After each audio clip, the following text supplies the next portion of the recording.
I'm Donald Macleod, and thanks for downloading this highlights version of Composer of the Week. There's information on all the music you'll hear, as well as our terms of use, on the Radio 3 website at bbc.co.uk/Radio 3.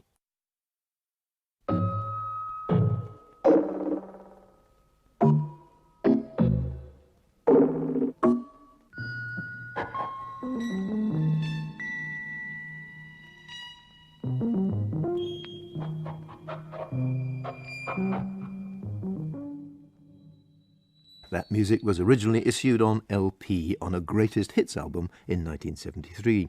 It was presented in a very arty die-cut gatefold sleeve with red inner bags, and the cover reprinted an interview with the composer that appeared in the ultra-hip Rolling Stone magazine. And he was so highly thought of by the Beatles that the Fab Four had him as one of the faces on the cover of their Sgt. Pepper's Lonely Hearts Club album.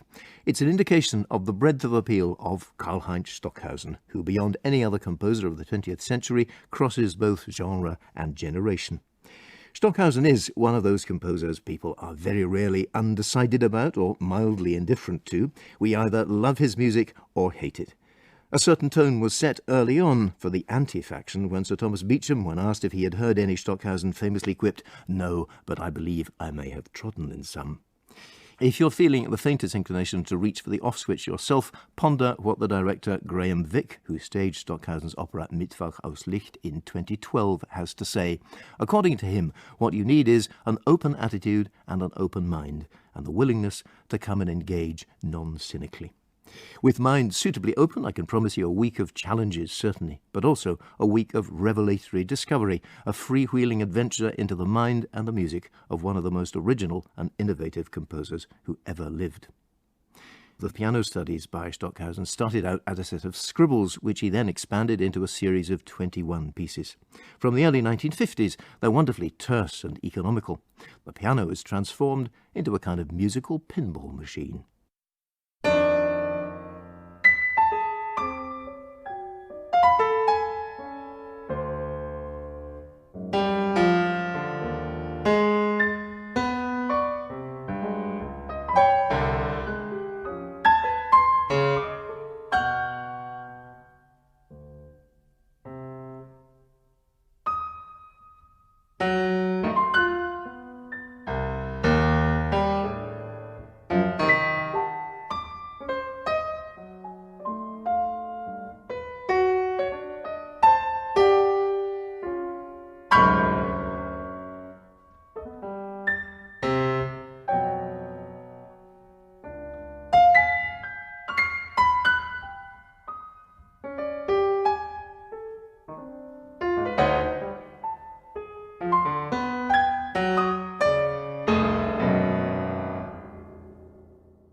I'm delighted to be joined all this week by composer, writer, broadcaster and ardent Stockhausen devotee Robert Worby.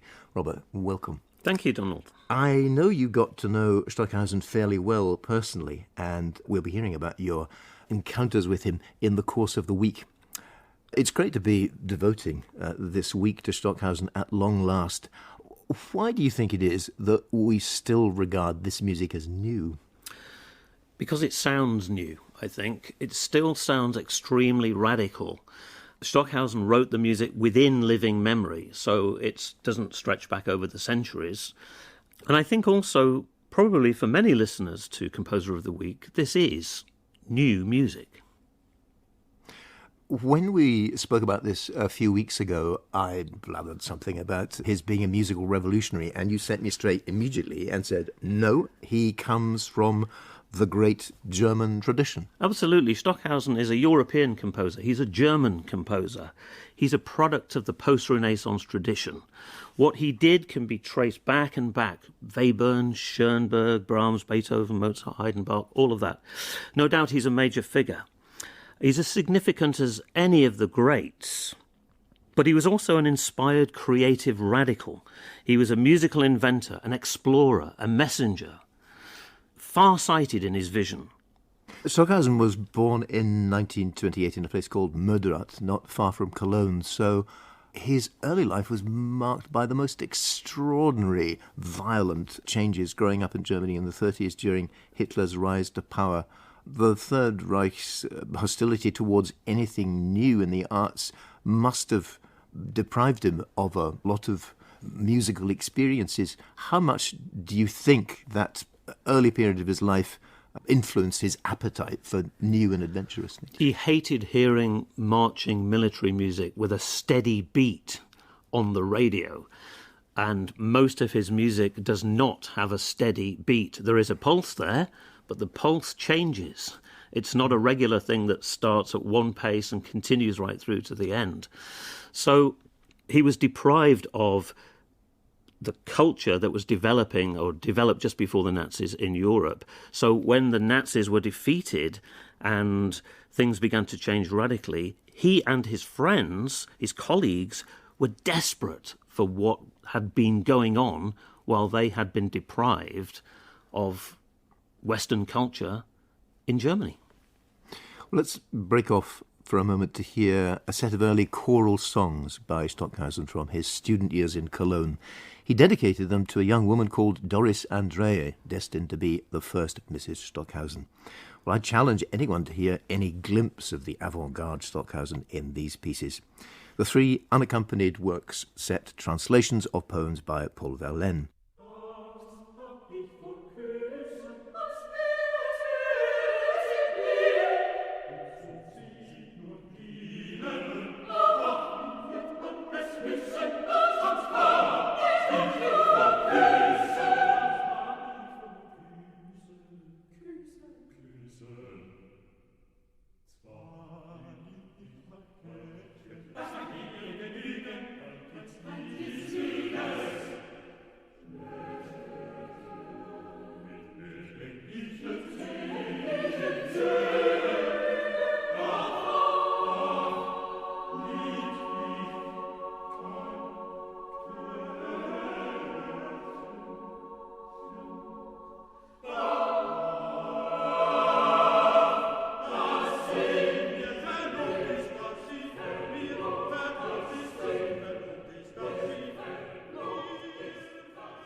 After the war, Stockhausen studied at the music school in Cologne.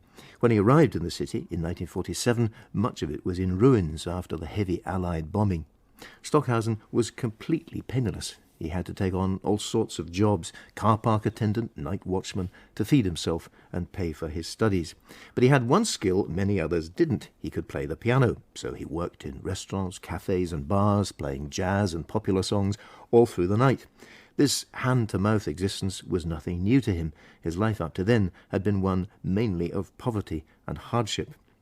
The family was Catholic. His father had been a schoolteacher, but he was badly paid, so badly that he sometimes took on work as a labourer to make ends meet. Since he was a newly qualified teacher, he was obliged to move from one temporary post to another, spending 6 months in one school before being shifted to another. Stockhausen recalled that by the age of 7, the family had moved house 6 times. He began to play the piano when the family were moved to the town of Altenburg, where their flat overlooked the cathedral's west window. Young Karlheinz was mesmerized by the play of light in the building. His lessons were with the cathedral's organist. He had a quick ear, so that within a year he was asked to play at social festivities, where his repertoire consisted of all the hit songs of the day, as well as tunes from opera and operetta. He absorbed them from gramophone records or the radio. The radio was a particular source of fascination. He would press his ear to the case and listen to the hum of the valves and transformers inside. Maybe this is where we can trace his later interest in electronics from. During his time as a student in Cologne, Stockhausen got to know the critic Herbert Eimert, who lent him a book he'd written on Schoenberg's 12-tone method. This was Stockhausen's first encounter with the system. One of the pieces he subsequently composed for his final exams in Cologne was this sonatina for violin and piano. All 3 of its movements are evolved from a 12-note row.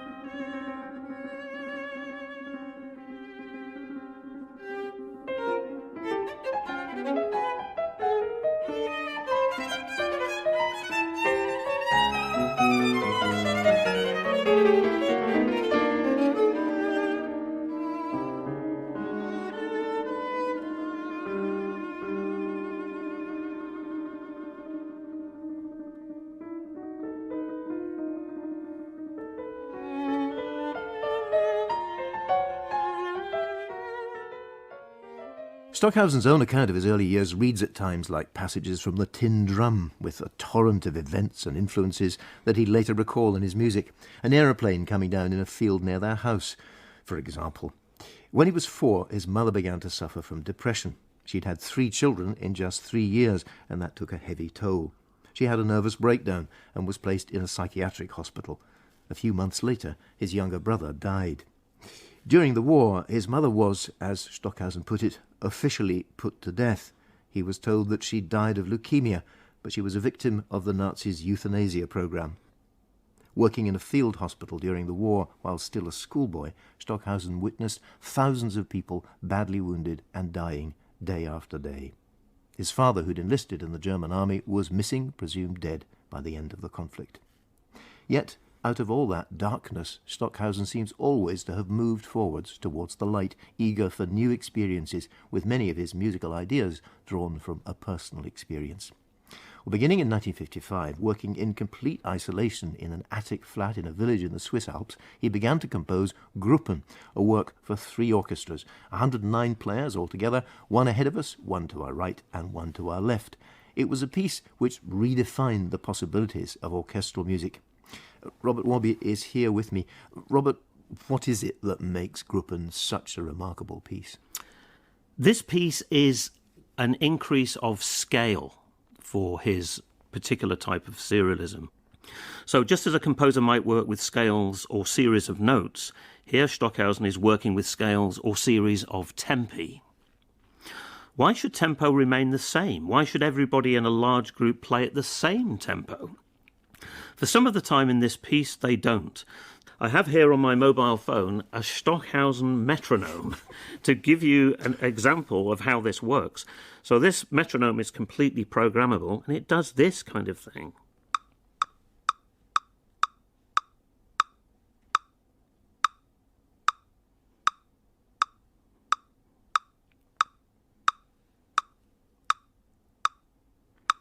So the tempo is changing, fluctuating as we go along. And when he's got 3 orchestras, you've immediately got them located in space. So this is a great spatial piece as well. The listeners will hear great blocks of sound moving from one side of the stereo spectrum to another. But in places, this piece sounds like jazz. It has a piano, it has an electric guitar, loads of percussion, and amazing passages with the slabs of brass lurching from side to side, rolling in space.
In the wake of the Second World War, life across the globe was undergoing transformation, politically, economically, and culturally.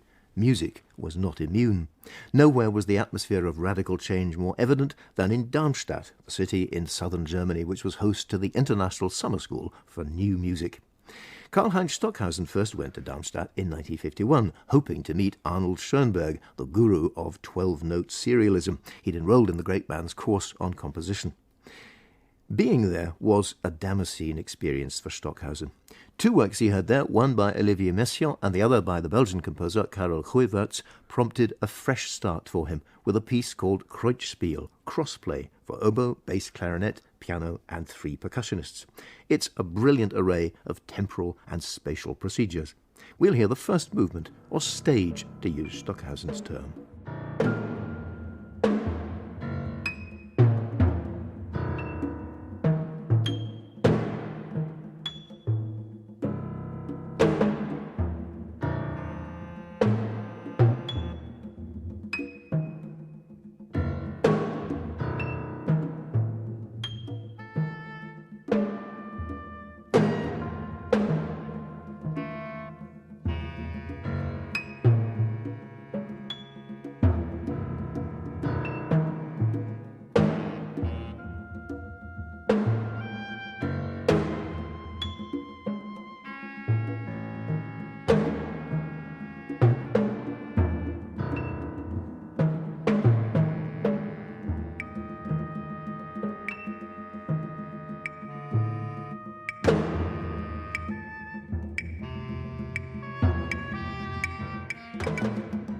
That was the first part of a work by Stockhausen in which major elements, duration, pitch and dynamics, are determined by serial procedures.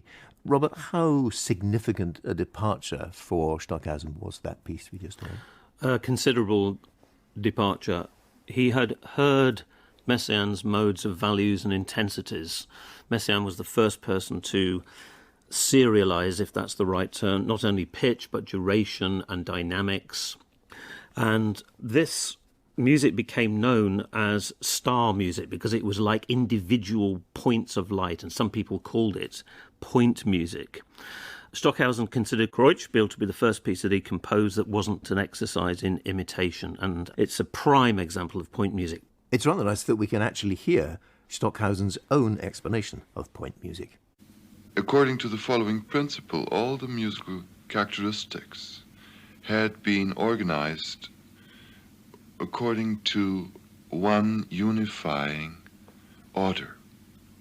And my first attempt was to integrate into this order also the timbres as much as possible. The sounds are as much isolated as possible, and all the characteristics, their duration, their dynamics, their pitch, change as quickly as possible. And I tried, using the traditional means of instruments, to change also the timbre as much as possible, and people called this music point music. This encounter with Messiaen's idea was really crucial for him because this was food that he'd been denied during the war, and suddenly he really gets into it. Yeah. It's interesting, at Darmstadt in 1951, Schoenberg was supposed to be the teacher of composition, but he was very ill. So the philosopher Theodor Adorno, who was a great Schoenberg devotee, was the teacher on that course, and he objected to the extreme objectivity of this music. He felt it wasn't expressive enough. But for Stockhausen, it was the way forward. We're going to hear another work from 1951, Stockhausen's orchestral score, Formel or Formula. Stockhausen evidently saw this as a radically different work from Kreuzspiel. Instead of single notes, crystalline blooms. It moves on from Kreuzspiel in that here the individual sounds of point music are instead horizontal melodic cells. So he's not working with an individual single sound, he's working with little fragments of melody. It gives a kind of blurring or clouding to the whole feel of the piece. In fact, the opening reminds me of a modern Hollywood film score, and the vibraphone gives us that modern jazz feel again. It's a sound world that we've become used to.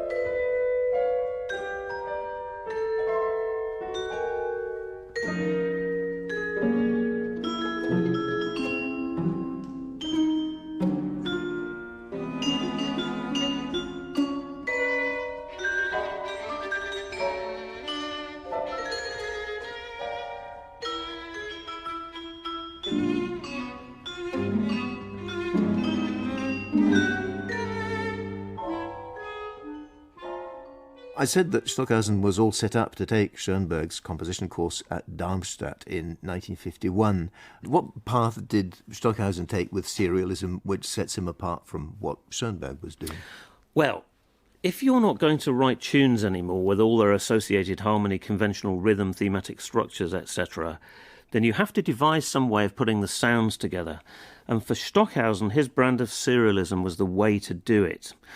He knew about Schoenberg, of course, but he rejected his way of doing things because they produced music that was too conventional.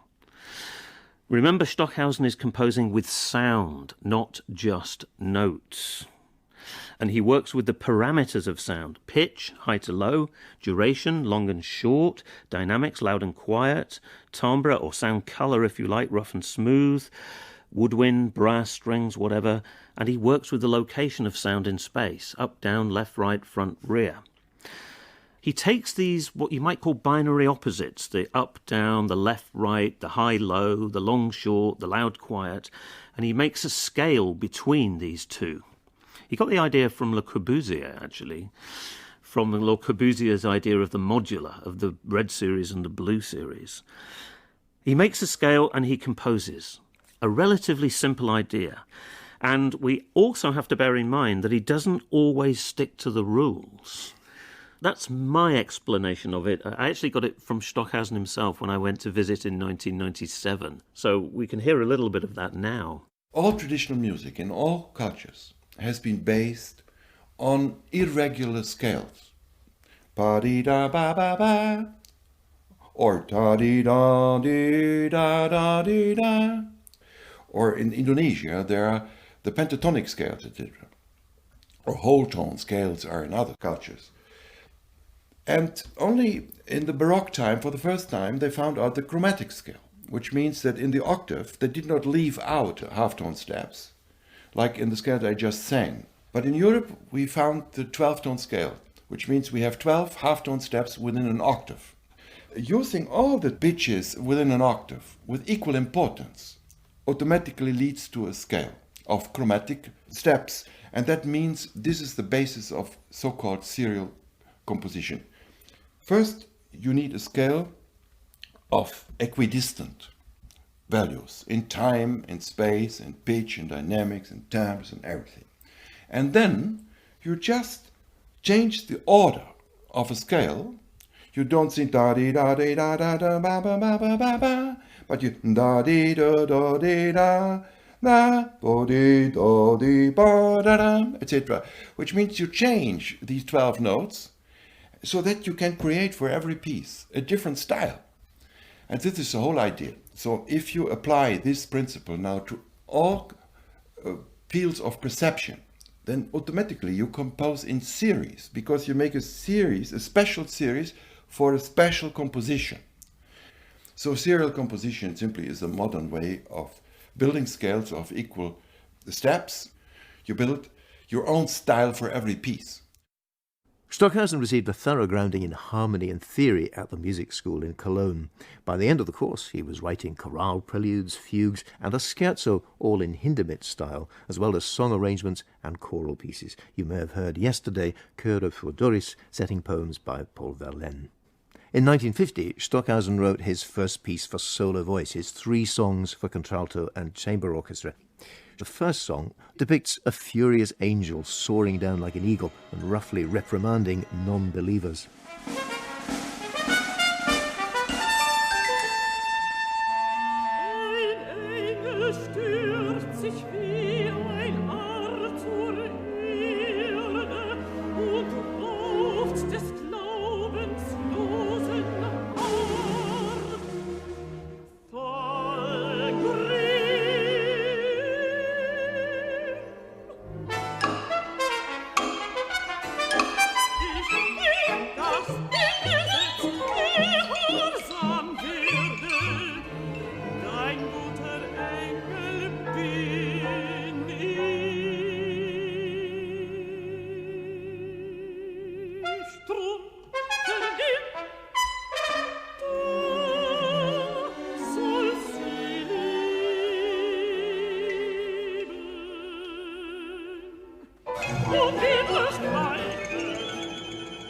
In October 1951, Stockhausen graduated with distinction from the Cologne Music School.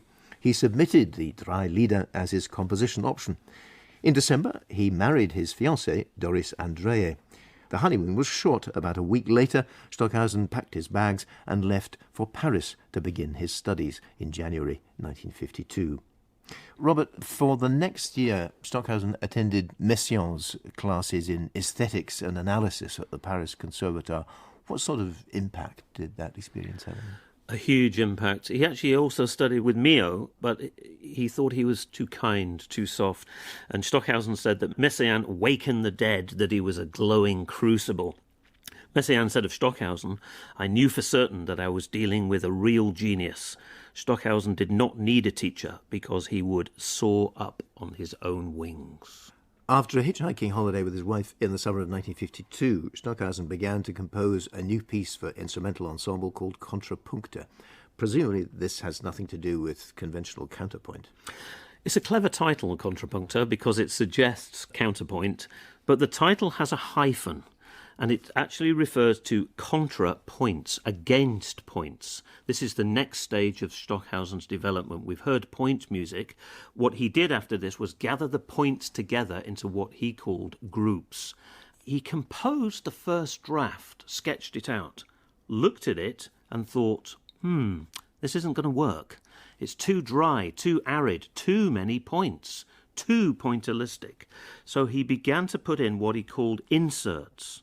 That is, chunks of material that were composed outside the strict rules or methodology of the piece. Here he is, breaking his own rules.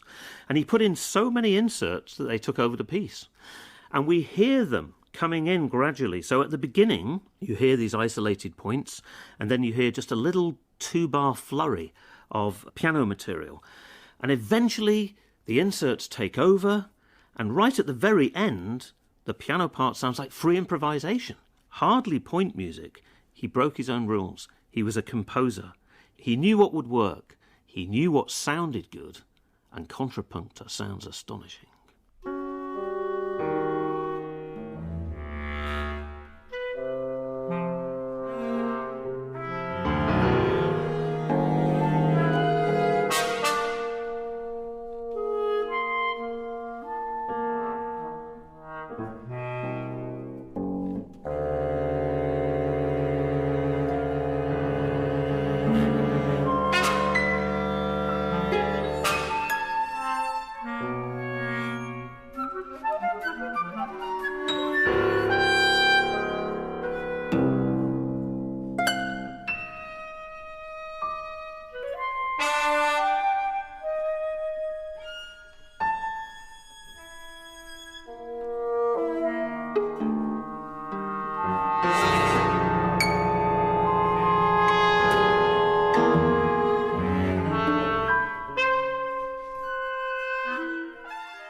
Music for Karlheinz Stockhausen wasn't just something he did. It arose from inner necessity, and it dominated every aspect of his life, intellectual and personal.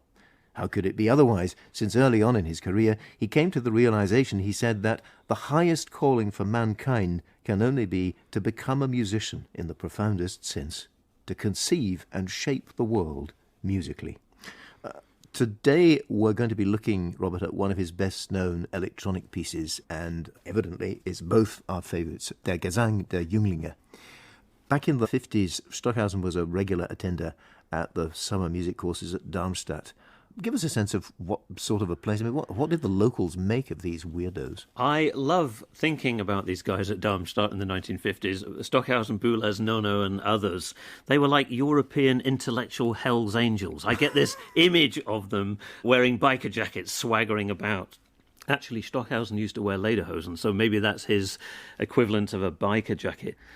They were young, they were growing in confidence, and they were convinced that they knew everything like young people do. He was a central figure at Darmstadt, causing outrage after outrage, not only with his pieces, but also with his lectures. In one of them, he analysed Webern's Opus 24, the Concerto for 9 Instruments, in terms of timbre and electronic composition. How did that go down? Well, it didn't go down very well because analysis in those days focused on pitch structures, notes, harmony, what key are we in? And it's still the case today. Scholars still look at the pitches, notes.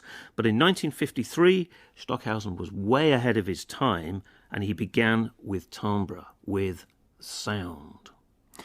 This piece that we're about to hear, the song of the young men in the burning fiery furnace, is an extraordinary piece of craft, at the very least. It is amazing. We cannot comprehend what it must have been like to make this music. It's certainly the finest piece of electronic music ever composed, as far as I'm concerned, and maybe the finest piece of music ever, full stop. He was facing incredible physical challenges. This is a piece recorded on tape. and tape technology at the time when he was making this is, compared to what is possible now, was incredibly crude. It was cutting up physically bits of magnetic tape and sticking them together and re-recording pitches, but then you had the problem of adding noise to the system, so he was faced by endless, absolutely practical problems. He worked for months, day after day after day. He got up in the morning, he went to Mass, he worked in the studio all day, and he went to Mass in the evening, he went to bed, he got up, he went to Mass, he worked in the studio. This piece was originally conceived as an electronic Mass, but the Cologne Cathedral wouldn't allow loudspeakers. And this caused Stockhausen to sort of break with the church. He didn't make a complete break with the church, but he was extremely angry. There are voice and electronics, as you say. There's 4-channel spatialization. Originally, it was 5 channels. So there was a loudspeaker in each corner of the room and a single channel suspended above. And they couldn't synchronize the 4 channels with the 5th channel because they had a machine that was able to play 4 tracks and another machine with just 1 track. I wonder what it must have been like sat in the concert hall in your evening dress at the VDR, and this music just appears, this music from Beyond the Stars. It's actually unfinished. The very last sounds we hear are the beginning of section 6. He planned 6 sections. He only completed 5. Section 6 is as long as 1 to 5 put together. When I asked him, why is it unfinished? He shrugged his shoulders, he turned his palms upwards and said, they wanted a concert.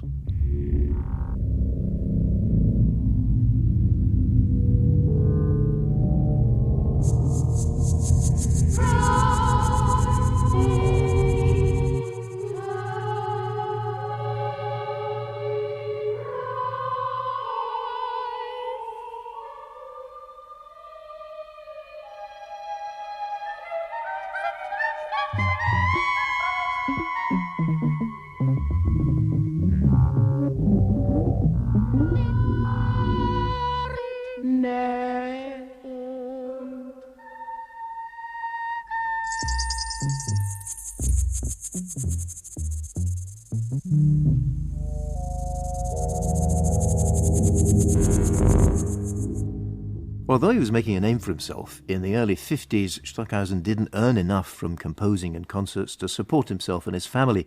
His daughter, Suya, was born in September 1953, and there were another 3 children, but in 1956 and 61. In 1960, possibly at the premiere of Contactor, a work which uses rhythms spliced together from pulses and loops from the rhythms, Stockhausen came into contact with a young painter, Mary Bauermeister. He began an affair with her, which would eventually cause a split from his wife, Doris. Robert, fill us in on who Mary Bauermeister was. Mary Bauermeister was a painter and artist. She had a studio in Cologne in the 1960s that was very like a New York loft.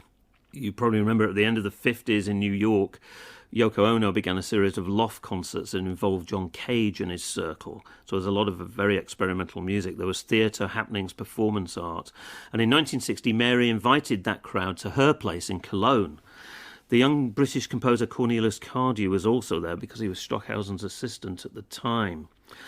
Stockhausen knew Cage because they'd met at Darmstadt in 1958 when Cage and David Tudor were there, causing even more outrage and scandal. So Stockhausen was part of what was happening at Mary's studio, and he composed a kind of music theatre happening called Originale. And it wasn't only the artistic events that influenced him in Mary's studio, because as you said, he fell in love, he divorced Doris, and in 1967 he got married to Mary in San Francisco. And she introduced him to all kinds of spiritual systems that had a huge influence on his later work.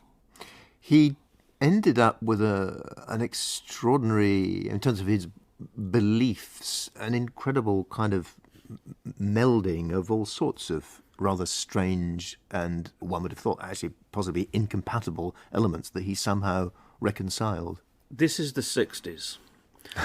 Mary was very interested in Indian philosophy. Stockhausen, remember, had been brought up a Catholic. He was interested in Christian mystics. Zen Buddhism was very much in the air. John Cage studied with Suzuki, the Buddhist teacher. So at this time, these different belief systems were, as you say, coming together and melding.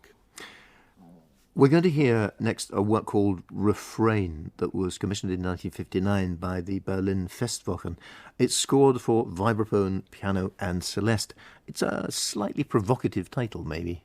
It's an odd piece, really. As you say, it's written in 59, around the same time as the percussion piece Zeitlus and the piece Carré for 4 orchestras and choirs. How did Stockhausen have all this in his head, I wonder? How do you write 3 pieces at once, keep going? There is some influence of Cage in the score, and maybe in some of the ideas. Remember that Stockhausen met Cage in Darmstadt in 1958. The score of Refrain comprises a plastic sheet that can be rotated on top of a paper sheet. So there's kind of 2 layers of information. And if you're rotating a plastic sheet on top of a printed sheet, then it's not going to be the same every time you play it. In 1958, Cage made a piece called Fontana Mix, where he used layers of plastic sheets that generate indeterminacy. And it's very much the same in Refrain. This leads to great complication.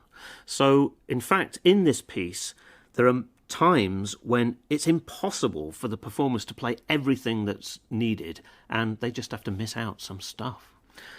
Also, this piece is extremely jazzy again. This is the modern jazz quartet. Piano, vibraphone, celeste. We also hear in this piece vocal attacks from the performers, and we hear percussion.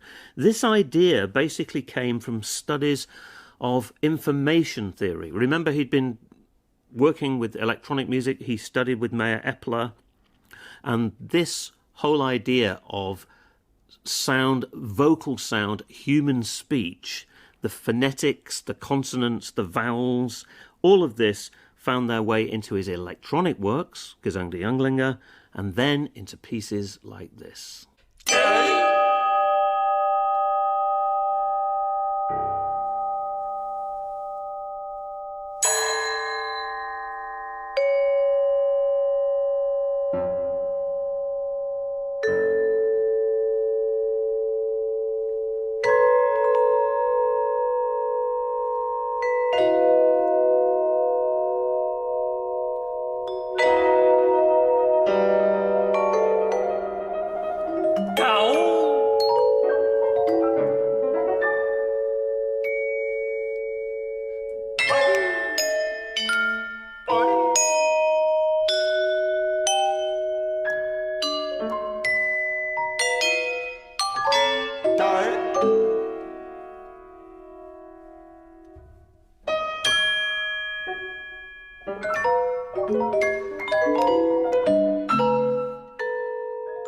There is something absolutely phenomenal about this man's capacity to reinvent himself, to come up with completely different ways of going about what he does. I mean, at a certain point, actually inventing a new form of notation to more accurately represent the sort of sounds he wants. I mean, there is no one else in the history of music who's done that to this extent. I agree.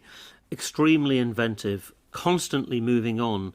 He composed over 320 pieces of music using many, many different styles. So whereas in previous eras it took centuries for something like the symphony to evolve, Stockhausen was doing this almost every year or every other year. He'd got some new way of putting the sounds together. And of course, if you're not going to write conventional tonal melodies with harmony and conventional pulse-based rhythm, you have to find some way of putting the sounds together. And he did this.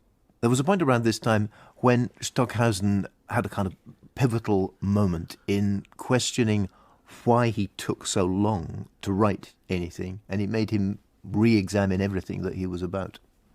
It made him re-examine his working methodology for the piece we're about to hear, this piece Adieu for the Wind Quintet.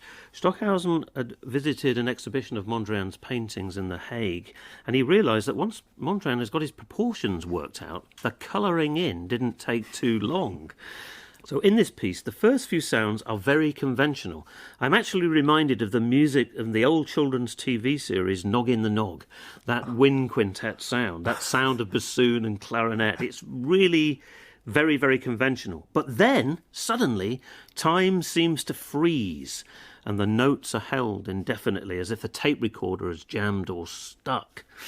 Then there are sudden jump cuts, like the lines and right angles in the Mondrian paintings. The piece is dedicated to a friend's son who had recently died. And in one of his texts, Stockhausen talks about the sense of closeness to death that vibrates in this music. Maybe it's a kind of lament.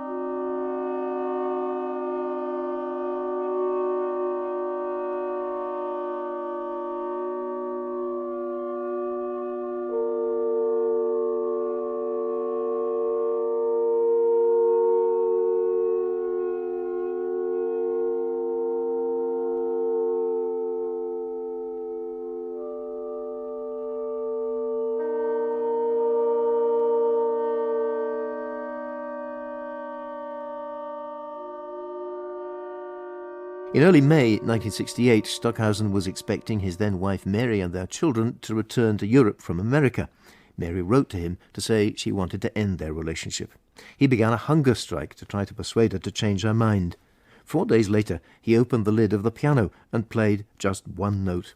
I was super electric, super sensitive, and I played another one. And so I heard notes of a length, a beauty, an inner life, such as I had never heard before. Stockhausen had found a new direction. It began with students demanding the right to sleep with each other.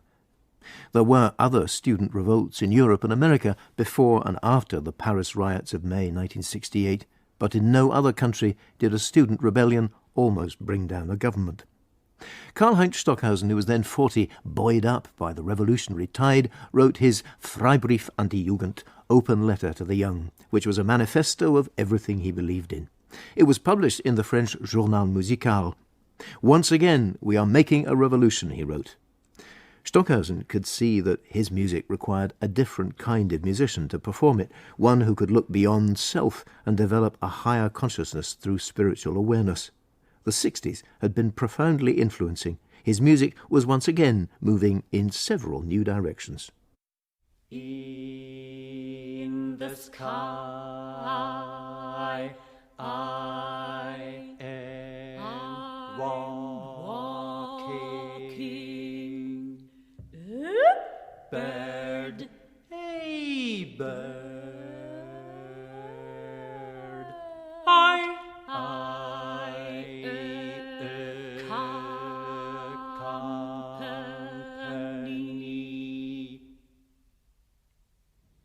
company.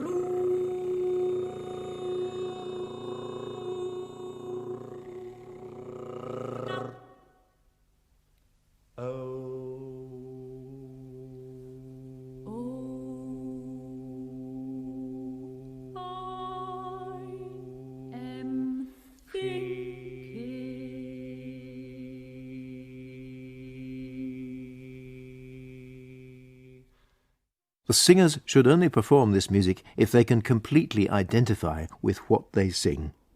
Stockhausen's instructions to singers taking on that piece, Am Himmel wandre ich, In the Sky I'm Walking, composed in 1972, setting Native American texts. The first song uses only one pitch, progressing to the 12th, and last, which uses 12 pitches, as the mood shifts through dream, love, war, love, death, to a final vision. That's a piece which clearly declares itself to be a product of the 60s. The composer, writer and broadcaster Robert Worby is with me again today. Robert, for Stockhausen, this was a period of immersion in an amazing range of different cultures and philosophies, years when he was at his most famous. Indeed. If you think about it, at the end of the 60s, internationalism was in the air. Cheap air travel, package holidays came in, the hippie trail. And Stockhausen had travelled widely in many countries. He was in demand on the lecture circuit and was offered visiting professorships, and he did endless concerts all over the world. Cities like New York which for him were far more cosmopolitan and multicultural than Cologne, showed him how many races and cultures could actually come together and live together. And he began to speak about composing not my music, but the music of the whole world. I said that he'd come to a recognition that his music required a different kind of musician from the ordinary, whatever that might be. And to that end, he'd actually evolved his own ensemble.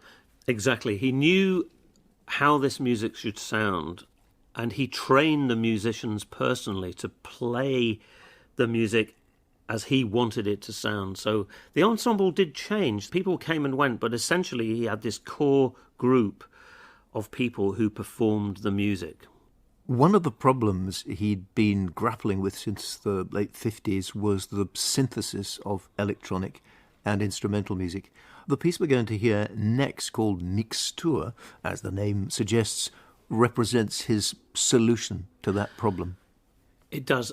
I don't know how he made this piece. It's absolutely astonishing. It's for orchestra and a device called a ring modulator, which basically multiplies signals together. It's actually a telephonic device. It's not actually for making music. The sounds are captured with microphones, and there are performers controlling these devices, which involve changing frequencies on a sine tone generator. The ring modulator, by the way, is the device that creates the voice of the Daleks. If you speak into a microphone and it's connected to a ring modulator and you have a 13 hertz sine tone going on the other side, out comes a Dalek. Am I not right in thinking that actually you can play the whole thing backwards? Well, you can. It's actually in what is called moment form. This is quite important in Stockhausen's development. We've heard previously in programs about point music, and we've heard about groups. We heard Gruppen, and then he gathered the groups together into what he called moments. And in this piece, there are 20 moments. The piece can be played forwards, 1 to 20, or it can be played backwards, 20 to number 1. And there is a few other versions that can be made where you juggle around the interior of the structure of the piece. The points where the musicians are required to make choices are just written in boxes in the score. He specifies the pitches, but he doesn't say, you must play this one. He says, you choose.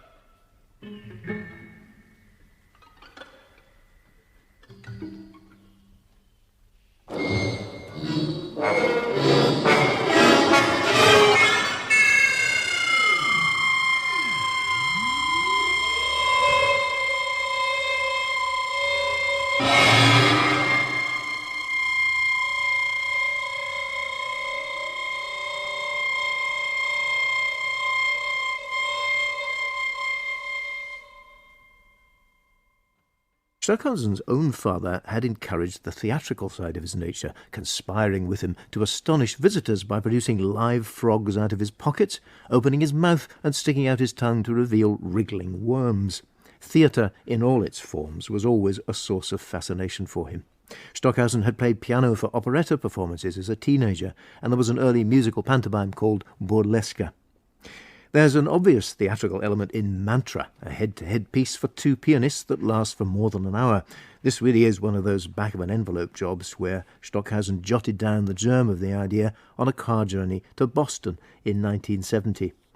Robert, this is a pianistic duel, but they have reinforcements. They do. They use chromatic crotales, the metallic resonant ringing sound you hear, and also woodblocks. Like Mixture, this piece employs the ring modulator, so the timbre of the piano is greatly modified.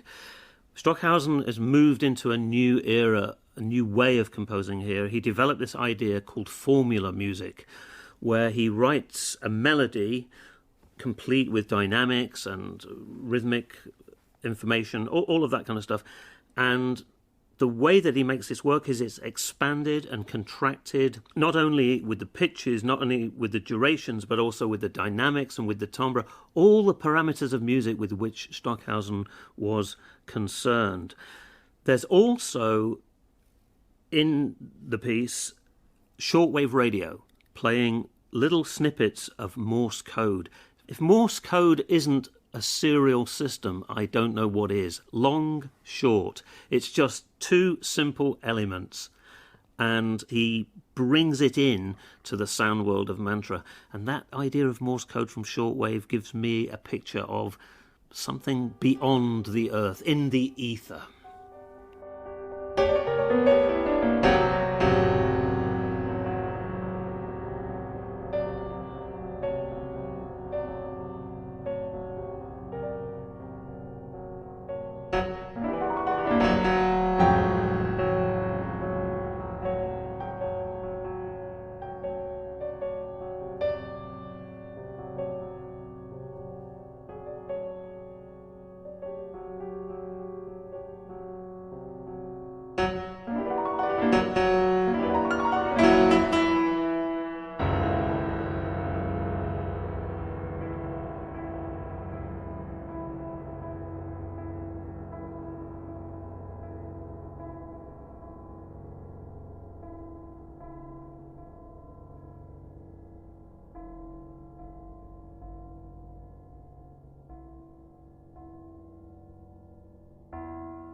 During the 1970s, Stockhausen was at the height of his fame.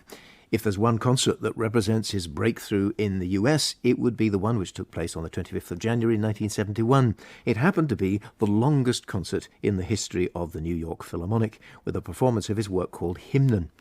The sudden, unexpected demand for tickets for the concert — he'd sold lots of records in the States but hadn't had many performances rather through the New York Philharmonic's management. And the audience wasn't the usual one for the orchestra either. A contemporary report commented on how most of the listeners were young, dressed youthfully, à la mode, denims, long hair, hot pants, the works. In the end, Stockhausen was rewarded by an enthusiastic ovation. We're going to hear another pivotal piece now, a work for voices called Stimmung. Stockhausen composed it in a snowbound house on Long Island Sound, looking out at the frozen sea with icy winds blowing over it. It's a work for vocal sextet. The title means tuning. I'm very conscious with this piece, Robert, that we're doing what we can in a radio program, but this is a piece where to be present in the space with the performers does add something. Indeed, you need to be present at a performance. The singers are amplified and the sounds are projected in loudspeakers around the audience. I went to an amazing performance of this at the very top of the Gherkin, Norman Foster's fabulous skyscraper, at the City of London Festival several years ago. We started late in the evening in daylight, and in the centre of the circle where the singers were sat, there was a single illuminated globe. Very gradually, the sun set, and birds flocked around the top of the Gherkin. As the sun set, the globe glowed brighter and brighter and brighter, and we were just left with this single illumination in the darkness at the top of the Gherkin. So this great theatrical effect is all part of the music. It's based on a single note, the note B flat, and the singers sing harmonics above this note. So it has the effect of being just a single tone.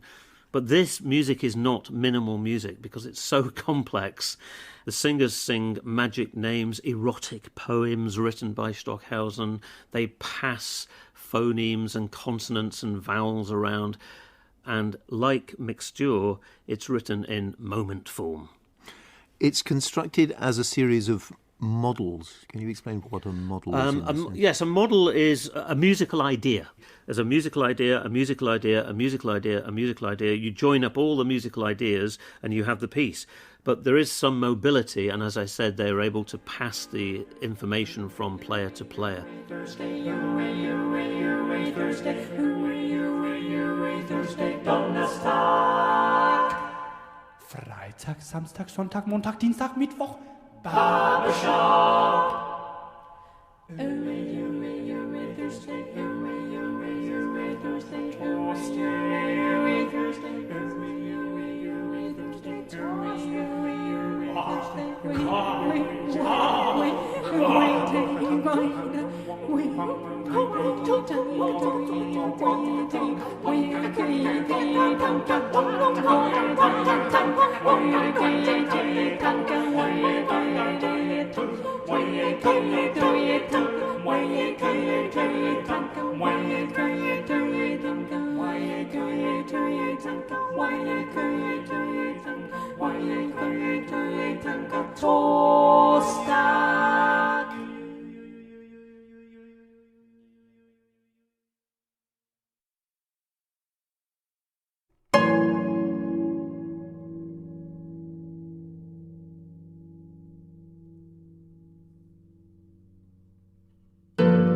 An excerpt from Freude itself, from a cycle of works called Clang that Karlheinz Stockhausen had virtually completed at the time of his death in 2007. That was the second of the 24 hours, one work for each hour. Freude, or Joy, for two harps and voices. Robert, in this final programme of the week, we're going to look at some of Stockhausen's later projects from the late 1970s, by which stage he was a mature composer, approaching his 50s. He came up with a series of musical plans comparable in scale to Wagner, in fact, even outdoing him, with the next 3 decades occupied by 2 big cycles, Licht and Clang. There is something megalomaniacal about the vaulting ambition of these projects. I'm not sure about that. People did say he was a megalomaniac, but I never experienced any of that megalomania. He was always very kind to me, and he had great humour, and he respected me, and I respected him. He genuinely thought that the music came to him from beyond somewhere, and he was a conduit. And he had a responsibility to get this music performed correctly. In Clang, he moved away from formula composition, which we heard in the previous programme, the mantra and the idea of expanding and contracting melodic material, and he returned to serialism. Instead of using 12 pitches, he used 24. So the whole of Clang is based on a 24-note row, and he kind of returned to moment form that he developed in the 1960s. You talked about this feeling that he had, that he was just a conduit, that the music was coming to him from the beyond. He came to believe that he had a special relationship with the star Sirius. He did. This is very well known, and it adds to the myth that he was crazy, but he wasn't crazy at all. He had this relationship with Sirius. It came from a dream. His daughter, Ulrika, wanted a dog, and he bought her a dog, and they christened it Sirius because he'd been working on this piece, Sternklang, to do with star signs, star sounds. And he said that he had a couple of revelatory dreams, crazy dreams, from which it emerged that not only did I come from Sirius itself, but that, in fact, I completed my musical education there. So it was a dream. Dreams are very, very important to him. We're still in the dimension of stars in this next music that we're going to hear. It's a piece called Tierkreis, 12 melodies, each representing a sign of the zodiac. This started out, rather improbably, as a piece for 12 musical boxes. Another dream.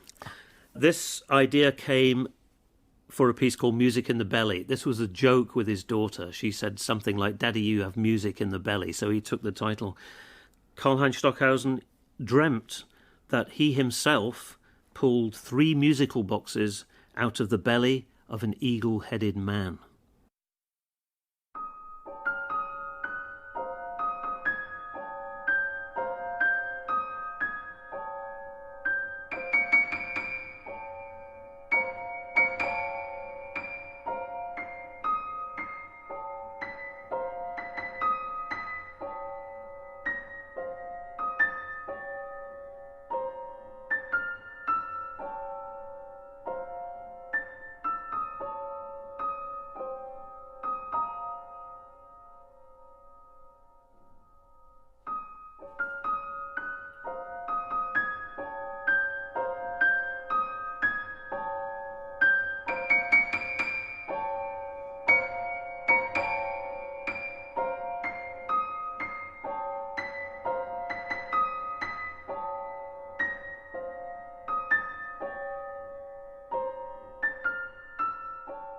In the spring of 1974, a new figure entered Stockhausen's life, the American clarinetist Suzanne Stevens.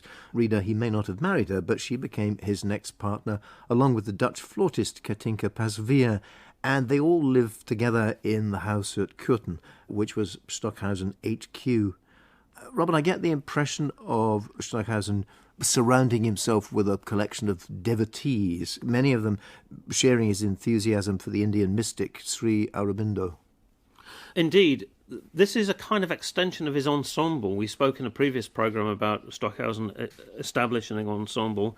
His children were extremely gifted musically, as was he. So Michael, Simon, they all play his music. Suzanne and Katinka are brilliant, brilliant performers of his music.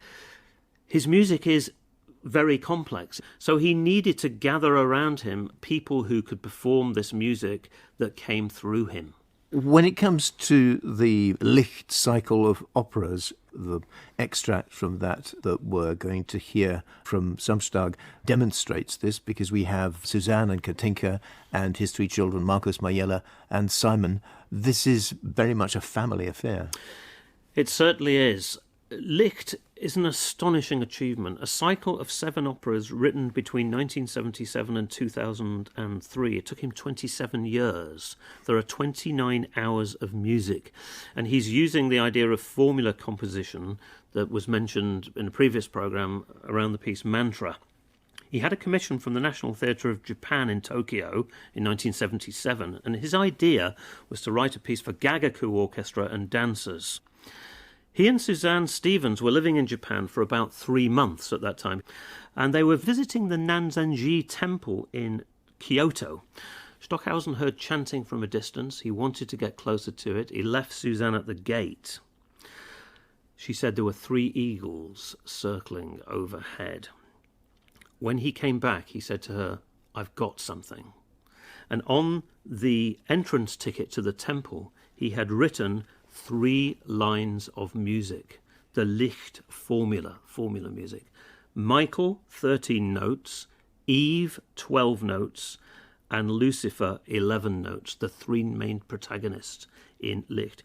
And from those 3 lines of music, he wrote 29 hours of music. Absolutely astonishing. The cycle of operas which make up Licht are essentially about the struggle of mankind to overcome evil, as represented by the work's arch-villain, Lucifer. So from the beginning of Samstag aus Licht, Saturday, Lucifer and the Day of Death, we'll hear the introductory music, Lucifer's greeting for a magnificent 26 brass players and 2 percussionists. The stage directions that Stockhausen proposes as we hear this music are as follows. After the audience is seated and the lights dimmed, 4 groups of brass players and percussionists in Lucifer costumes or in black concert dress appear at the 4 cardinal points, individually lit and as high and as far away from the audience as possible.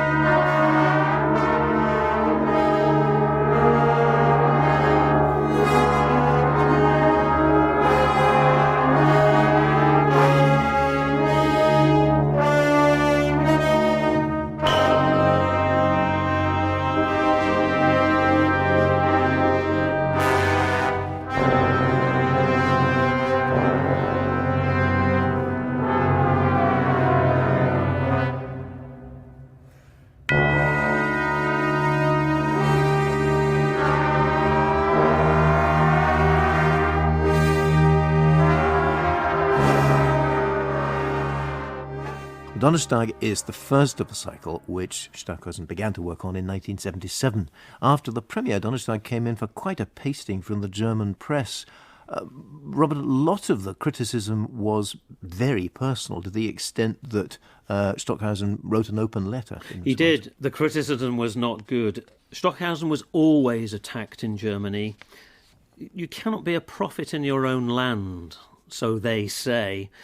His correspondence with me was very strange. sometimes. He would write to me and say, "At last, some recognition for my music," as if I alone was going to somehow resurrect his career or something. So he was very sensitive to that criticism, and I think it hurt him quite deeply. But of course, he was an international figure.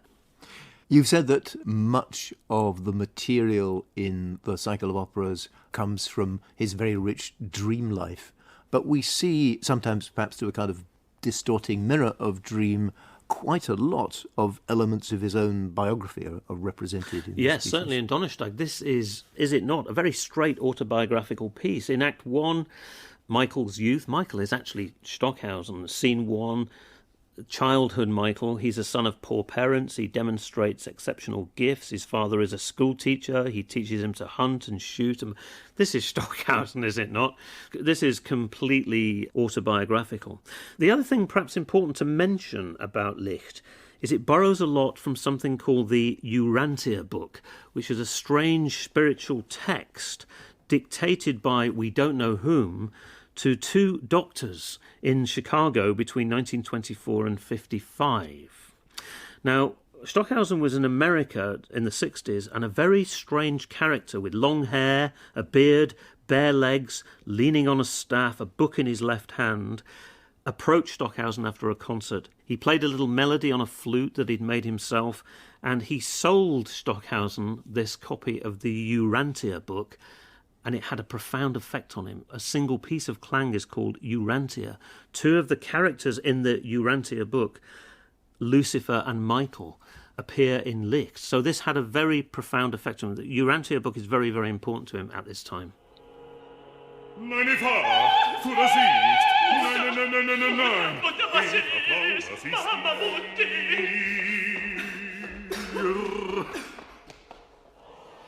Komm mit nach unten. Eva fängt auf an die Kinder. Eva macht auf kein Quatsch. Was soll das denn liegen? Komm, geh mit nach unten, da wir holen. 1 gleich einen Dock.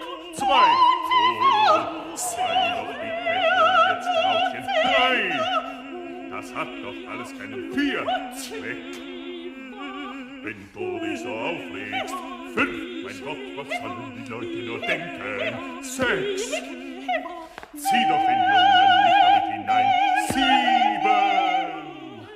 8 Well, after that dip from the mid-1990s, Stockhausen's reputation began to improve once again, although not quite to the same level commercially. In 1994, there was a Stockhausen symposium with German premieres of the Licht cycle and various awards and formal recognitions. Robert, Stockhausen was ever a man to speak his own mind, but he caused real outrage by his remark about the attacks on the World Trade Center in September 2001. He did. But of course, his remarks were taken out of context. He was asked what he thought about the attack on the World Trade Center. This was in a press conference about Licht, and they'd been talking about the characters in Licht, Michael, Eve, and Lucifer. And Stockhausen said that the attack on the World Trade Centers was the greatest work of art of Lucifer. A local journalist in Cologne just cut off that last bit, and Stockhausen said to the world through this newspaper that the attack on the World Trade Center was the greatest work of art. And that was it. And that just went around the world like wildfire. So he did not say what had been reported. There was some local politics involved. There were people who didn't want this performance of Licht to be performed in the town. So the local journalist just was stirring up trouble, basically. Robert, you were invited, I know, to attend Stockhausen's funeral. How did that come about? In fact, on December the 7th, 2007, I got a message from Katinka to say that Stockhausen had died, and I there and then decided that I would go to the funeral. I arrived at the chapel in Curtin. The first part of the ceremony, if that's the right word, there was no officiation, there was no priest or anybody guiding this event. It was basically a 3-hour vigil with the open coffin. Stockhausen was laid in an open coffin in the chapel. It was absolutely amazing, decorated with greenery and candles. There were 4 loudspeakers, and we heard a lot of Stockhausen music. And then about an hour later, 6 Dickensian undertakers in polished kind of stovepipe hats appeared, carrying the coffin that had now been sealed. And a ragtaddle group of people came up from the village, led by Suzanne and Katinka.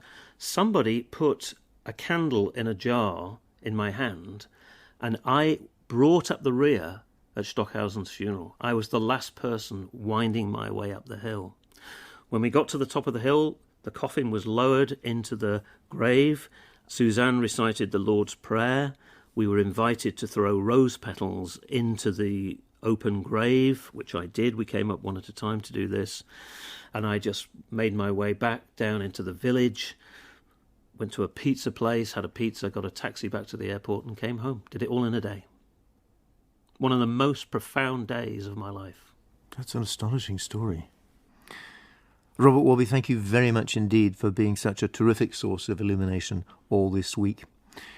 Looking back on this utterly extraordinary life and career that we've bounced our way through in the course of these 5 programs, what would you see as Stockhausen's greatest achievement? What's his legacy? He's drawn in the listener, I think.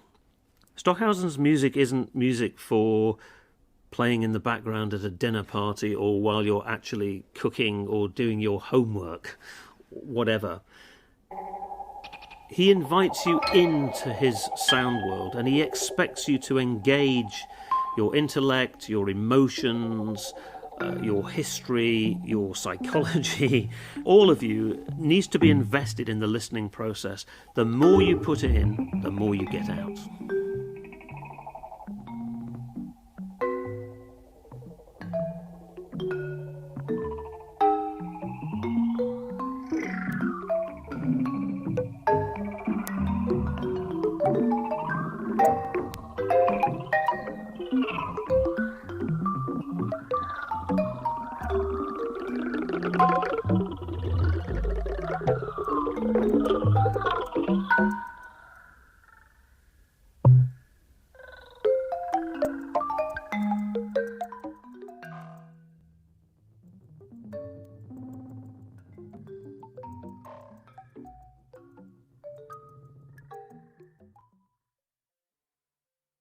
Life has taught me that it can only go up, said Stockhausen in 2001. The music is spreading now very fast in America, in a few European countries, even in Russia. The whole globe is waking up increasingly fast, so I don't need to worry when I die. The music has its own impetus, its own force.